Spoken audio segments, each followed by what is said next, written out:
Anybody with a 2550 Bandit, I'm not sure what other machines in the industry might use this for steering. Look at my wheels. You see they're cockeyed? Okay. Well, I've got a hydraulic ram that pushes it left to right. And then behind here on the Bandits, you have a rod. Okay, a tube with two holes in it.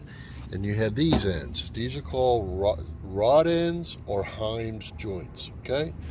I had a friend of mine had one of these machines. He broke it, and look, see it snapped. Here it is. Look, it snapped. All right, so it snapped to right here. All right. He panicked, didn't know what they were. Ordered the whole setup from Bandit, which was this here, the whole rod and two ends. I think it was $200 and something. Okay.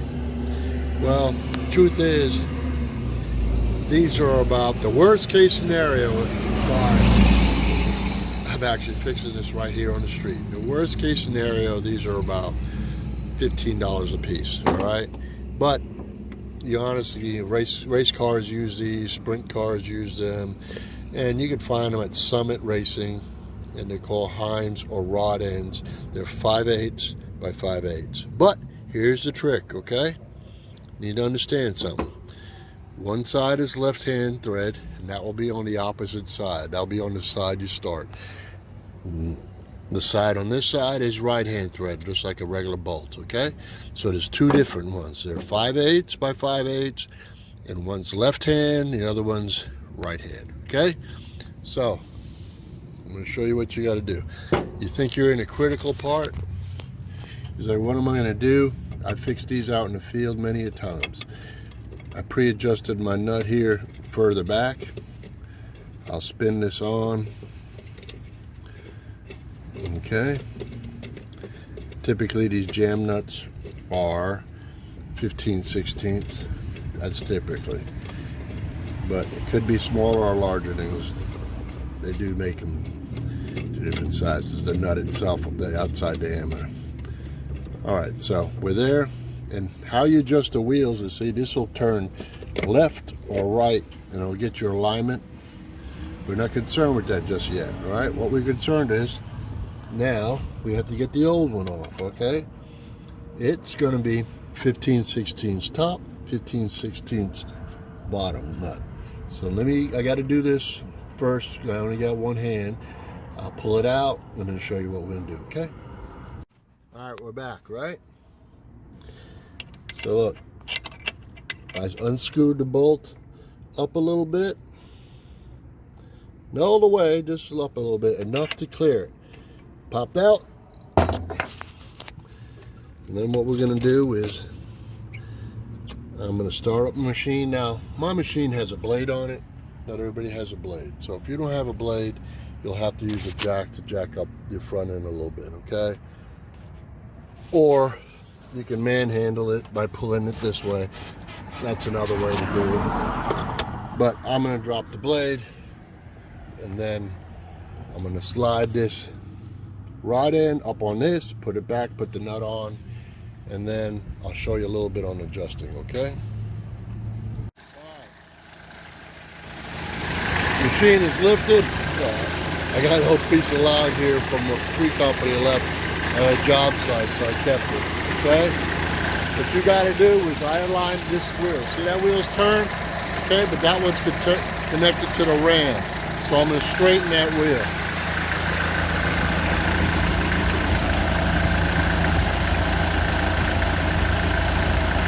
It's great if you got another person to help you. If you don't, then you got to go back and forth. See, I'm still a little overturned.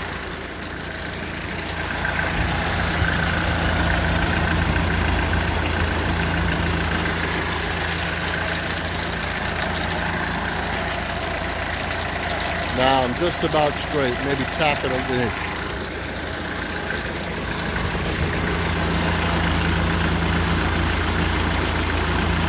These are very common to break, these rod ends. Alright, I'm going to tell you why. And see, my wheels are already getting worn. Hell, that's 800 hours. I've got new tires, and I'll show you where I get them from too. Because when you're in mud or something like that and these wheels sink, you've got about a 5-ton, or I'm not sure exactly the tonnage, to 10-ton ram on the front. And when you're turning in mud, you're forcing this, and it's heavy. You got all the weight of the engine on top of here. Something has to give. And this is what gives. Your rod ends give. Okay? They just snap. Okay? And that's okay. You know how to fix it now. It's cheap. You don't need to have to go to a shop, whatever. And see, look, I'm just sliding it back under here. See? And then what I'll slide it under here, then put the nut on, screw this down, and then I'll make my final adjustment on the wheel by turning this left or right. And then, see these nuts? You tighten that. It's called a jam nut. You tighten it, and it locks it in place. Okay? Remember, if you're not learning something new every day, you must be dead. And this is not rocket science. But to some of you, and my other buddy who was a mechanic, he never knew where to get these ends from because he's not a race car guy. Okay? I'm not either, but I know where to go to a guy over here in my town that sells all the sprint car stuff. Okay? And sprint cars, all their front ends, the guys make their own. Anyway, God bless you. Hang around for a question, you know, to win a sticker and all. This is just a really short video, and I really want to thank you all for all the comments, all the likes, all the positive feedback, the emails, all that stuff. You know, I've like I said, I got a year, 3 months left. I really want to get out as much as I can to you guys, so you guys can be successful. All right, so God bless you. Yeah, before we get to the question, I forgot something important. Remember the last video I made about the stubby wrenches? They're freaking perfect for in here. You can turn and all. Okay, you're clear. Perfect for in here. You can turn. All I use a long wrench for it is to go in here. Otherwise, a long wrench, look, I'd be fighting it trying to get it in here. Okay, so another good reason is buy that set. I don't care if you got a Carlton or a Vermeer or whatever. Find out if your machine is metric or standard. Buy that set for like 40-something bucks. Throw it in, and or buy the set. Take out the wrenches that are relevant to your machine for fixing this emergency stuff. Keep those in a box, and keep the rest of the box in your shop. All right, back to the question, just a few.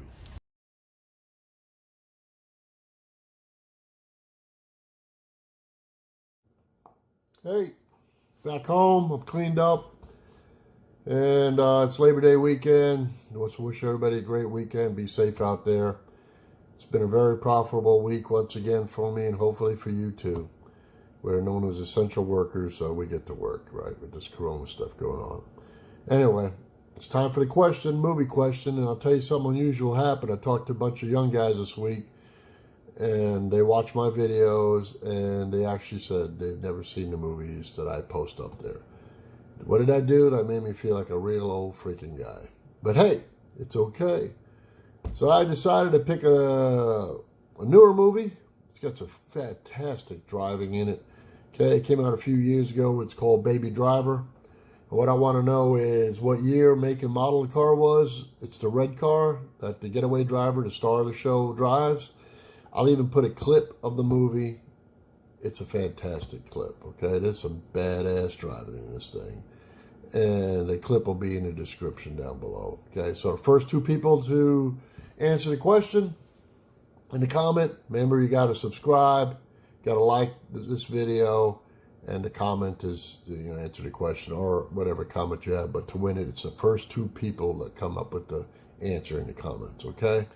And, man, I've had some great comments, great interaction with people. People even have called me. I've tried to help them out. It's been a blessing even for me. I mean, it's like therapy to me, knowing that I can help guys out, you know, stuff that I know, you know. And all I ask you to do is pass it on to somebody else. I mean, if you see a young guy out there and you're out there for years, I don't care if you're a tree guy in the tree service, you know, help a guy out, especially if it's safety and stuff. Don't let somebody hang out there. If you see somebody climbing inappropriately or about to drop a tree the wrong way, stop him. He might be tired, you know. Be the big brother, okay? Anyway, once again, I'll tell you here, the movie's Baby Driver. Need to know what make, model of the car was, the year, make, and model of that car. I'm sorry. And easy question, you know, but you'll really like the video when you watch it. It's in the description. The rules for the contest are in the description, as always. And once again, we got to like, subscribe, yada, yada, yada. You know all the rules. And it's open to anybody in the world from here to Kalamazoo, okay? And when you get it, if you win the sticker, I send it to you. Take a picture with the sticker.